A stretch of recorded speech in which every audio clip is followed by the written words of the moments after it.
เฟอร์นี่น้องจะพ้องขอด้วยความหวังดีแล่นรถขึ้นลง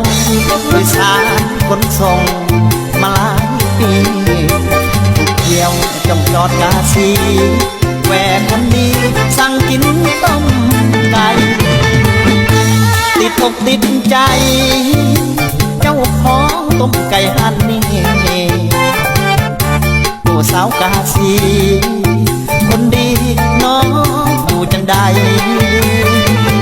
โซเฟอร์สายเนื้อหักเหลือหักจริงจากใจขอบอกน้องอย่างบ่อายเสื้อได้ใจหนุ่มโซเฟอร์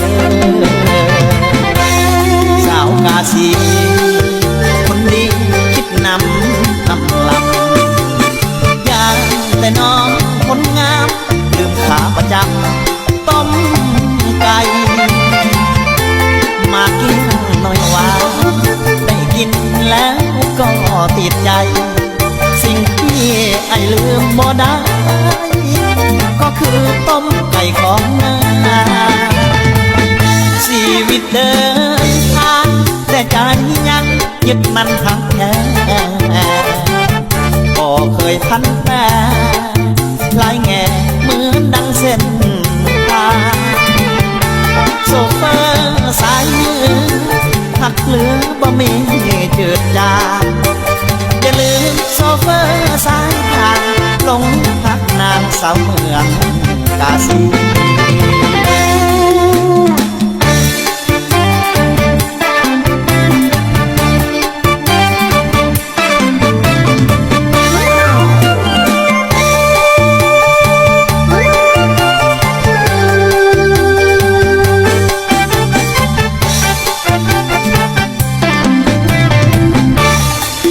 กาซี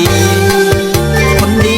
คิดนำลำอย่างแต่น้องคนงามลืมขาประจำต้มไก่มากินหน่อยว่าได้กินแล้วก็ติดใจสิ่งที่ไอ้ลืมบ่ได้ก็คือต้มไก่ของนาชีวิตเดินทางแต่ใจยังยึดมันหักแท้ก็เคยพันแปร